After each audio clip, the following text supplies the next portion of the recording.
नमस्कार. महाराष्ट्राचा हवामान अपडेट आजच्या व्हिडिओमध्ये आपण जाणून घेणार आहोत. सर्वात महत्त्वाची आणि मोठी गोष्ट म्हणजे मान्सूनचं आगमन हे महाराष्ट्रामध्ये झालेलं आहे. मात्र पाहू शकता रत्नागिरी, सिंधुदुर्ग जिल्ह्यामध्ये देवगडपर्यंत मान्सून जरी पोचला असला तरी त्या जिल्ह्यातील जे रहिवासी आहेत यांनी दिलेल्या अपडेटनुसार मान्सून हा खूप कमजोर असा दिसून येतोय. तर नक्कीच सध्याची स्थिती काय आहे, पुढील वाटचाल कशी असेल, त्याचबरोबर पाऊस जो आहे 10 ते 15 दिवस कशा पद्धतीने राहण्याची शक्यता आहे, सगळी अपडेट आजच्या व्हिडिओमध्ये जाणून घेऊयात.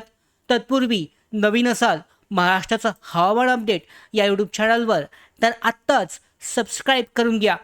त्याचबरोबर बेल आयकॉनला सुद्धा क्लिक करा म्हणजे सगळ्या महत्त्वाच्या अपडेट तुमच्यापर्यंत वेळेवर पोहोचतील. तर महत्त्वाचे अपडेट म्हणजे महाराष्ट्रातील मान्सूनबाबत मोठी अपडेट आलेली आहे. हवामान विभागाच्या IMDच्या वेबसाईटवर दिलेल्या अपडेटनुसार आज 6 जून रोजी मान्सून सिंधुदुर्ग जिल्ह्यातील देवगडपर्यंत तळकोकणामध्ये पोचलेला आहे. तसेच कोल्हापूरच्या दक्षिणेकडील काही भागांमध्ये बेळगाव परिसरात सुद्धा मान्सूनची पुढील वाटचाल सुरू झाल्याची संकेत मिळत आहेत. पाहू शकता IMDच्या अधिकृत वेबसाईटवर हा जो मॅप आहे महाराष्ट्रामध्ये त्याची एंट्री झालेली आहे. तळकोकणाचा हा जो भाग आहे या भागामध्ये अरेबियन सी पाहू शकता. हा वरची आजची जी 6 जूनची अपडेट आहे यानुसार मान्सून हा पोचलेला आहे महाराष्ट्रामध्ये, त्याचं आगमन झालेलं आहे. तर आत्ता जर तुम्ही सॅटेलाईट इमेज पाहिलीत आत्ताची लेटेस्ट तर पाहू शकता कर्नाटकचा संपूर्ण भाग जो आहे सध्या मुसळधार असा पाऊस हा पाहायला मिळत आहे.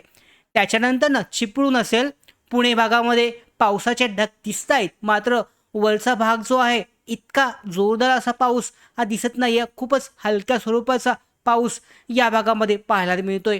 कोल्हापूर असेल, त्याचबरोबर रत्नागिरी असेल, सिंधुदुर्ग असेल या भागामध्ये पावसाचे ढग यामध्ये मान्सूनचे पावसाचे ढग दिसत आहेत. मात्र त्या पद्धतीचा पाऊस हा पाहायला मिळत नाही आहे. जो मान्सूनचा पाऊस असतो त्या पद्धतीचा पाऊस हा पाहायला मिळत नाही आहे. याबाबत काय म्हटलेलं आहे पाहू शकता. एक महत्त्वाची गोष्ट म्हणजे सध्या होत असलेला पाऊस हा पूर्णपणे मान्सून सदृश्य वाटत नाही आहे. म्हणजे मान्सूनचा जसा पाऊस असतो तशा पद्धतीचा वाटत नाही आहे. जरी मान्सून पोचला असला तरी सिंधुदुर्ग आणि कोकणातील काही नागरिकांच्या मध्ये त्यांनी सांगितलं त्या ठिकाणी पाऊस पडतोय. त्यांच्या अनुभवानुसार सध्या मेघगर्जनेसह फक्त हलका ते मध्यम पाऊस होत आहे.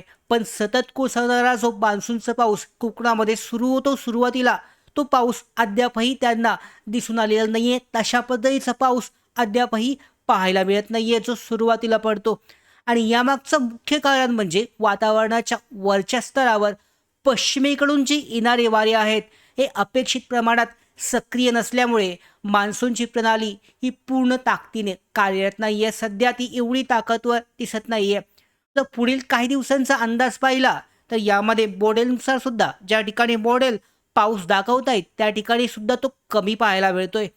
हवामान तज्ज्ञांच्या मते राज्यात अस्थिर वातावरण कायम आहे आणि पुढे सुद्धा कायम राहण्याची शक्यता आहे. कारण उत्तरेकडून येणारे जे कोरडे वारे मान्सूनच्या पुढील प्रगतीमध्ये अडथळा निर्माण करत आहेत. उत्तरेच्या भागामधून येणारे हे वारे जे आहेत यामुळे मान्सूनची प्रगती चांगल्या पद्धतीने होत नाहीये आणि ही परिस्थिती साधारणपणे 15 जूनपर्यंत कायम राहण्याची शक्यता आहे. म्हणजे महाराष्ट्राच्या अंतर्गत भागामध्ये 15 जूनपर्यंत तरी चांगल्या पद्धतीचा चांगला मान्सूनचा पाऊस पडण्याची शक्यता कमी दिसते. आता विविध जे हवामान मॉडेल आहेत ECMWF असेल, GFS असेल, या हवामानच्या मॉडेलनुसार पुढील 10 ते 15 दिवस महाराष्ट्रामध्ये सरासरीपेक्षा कमी पाऊस राहण्याची शक्यता आहे.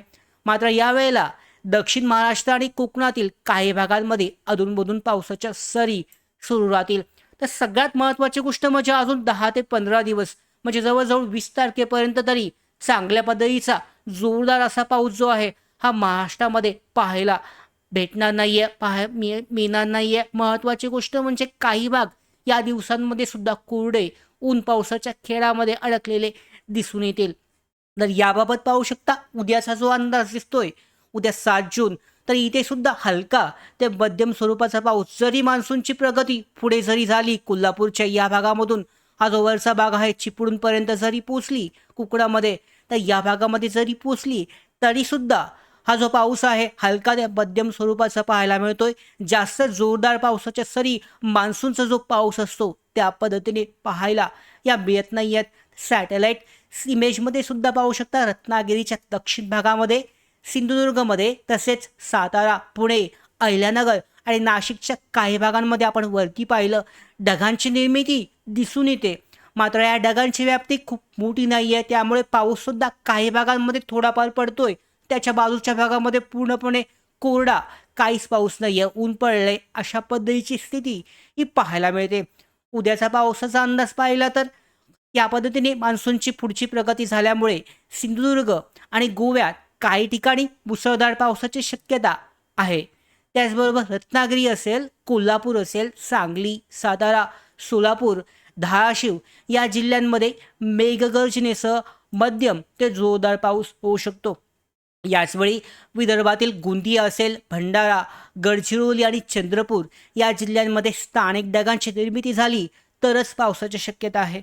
त्याचवेळी मुंबई, ठाणे, पालघर, जालना, हिंगोली, नांदेड इतर काही भागांमध्ये फक्त हलक्या पावसाच्या सरी किंवा मेघगर्जना ही होण्याची शक्यता आहे. जास्त मोठा पाऊस अद्यापही या भागांमध्ये दिसत नाहीये.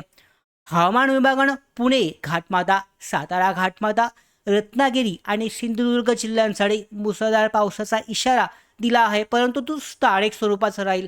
काही भागांमध्ये होऊ शकतो, काही भाग कोरडेच राहतील. तर अनेक जिल्ह्यांमध्ये मेघगर्जनेसह पावसाचा येलो अलर्ट जारी केला आहे. मुख्य गोष्ट म्हणजे जरी हे हवामान अंदाज येत असले तरी त्या पद्धतीचा पाऊस हा पाहायला मिळत नाहीये. अंदाज काही प्रमाणामध्ये चुकीचे ठरत आहेत.